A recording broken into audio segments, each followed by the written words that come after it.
Welcome to FoodieParu channel. இன்னைக்கு நம்ம தக்காளி புதினா சட்னி எப்படி செய்யறதுன்னு பார்க்கலாம்.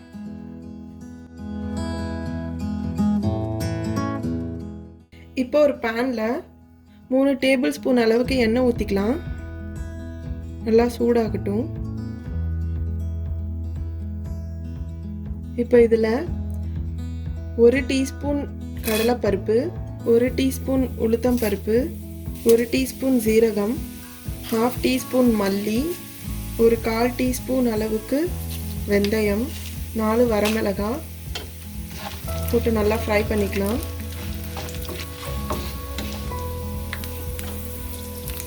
இப்போ இதில் 3 பல் பூண்டு, ஒரு சின்ன துண்டு இஞ்சியை இப்படி கட் பண்ணி சேர்த்துக்கோங்க.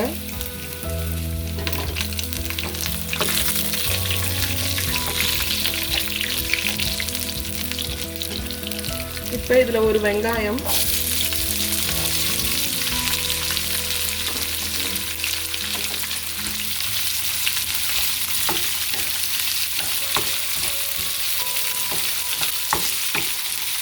நல்லா ப்ரௌன் கலர் ஆகிற வரைக்கும் ஃப்ரை பண்ணிக்கலாம்.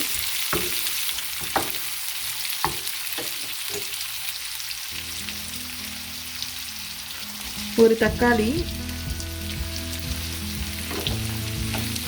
நல்லா பொடிசாக கட் பண்ணி சேர்த்துக்கோங்க.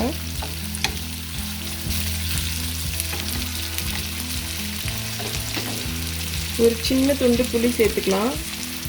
அப்போ தான் நல்லா புளிப்பாக டேஸ்ட்டாக இருக்கும்.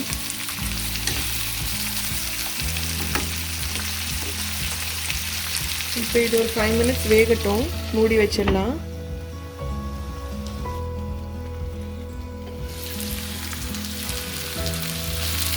இது நல்லா வெந்துருச்சு.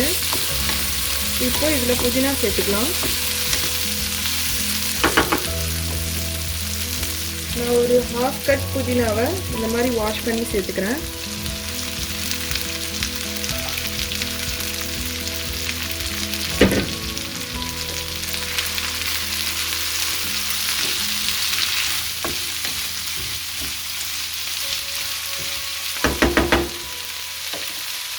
இப்போ தேவையான அளவு உப்பு சேர்த்துக்கலாம்.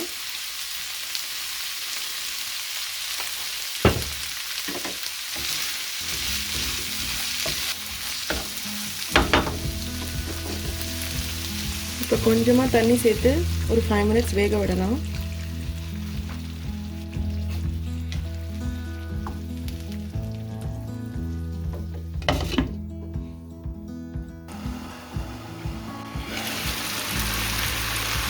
இப்போ இது நல்லா குக் ஆகிடுச்சு.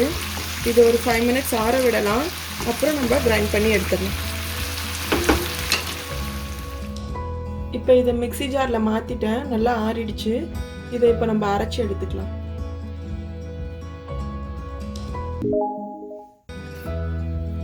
இப்போ இது நல்லா பிளெண்ட் ஆயிடுச்சு. இதை இப்போ தாளித்து கொட்டிட வேண்டியதான்.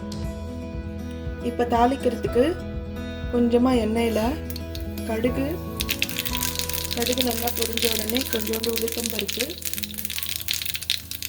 கொஞ்சம் பெருங்காயத்தூள், ஒரு வரமிளகாய், கொஞ்சம்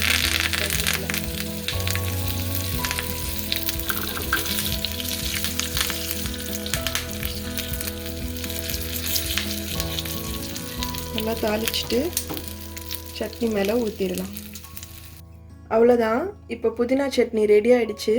உங்களுக்கு இந்த வீடியோ பிடிச்சிருந்துச்சுன்னா நீங்களும் இதை ட்ரை பண்ணி பாருங்கள். And please subscribe to FoodieParu channel.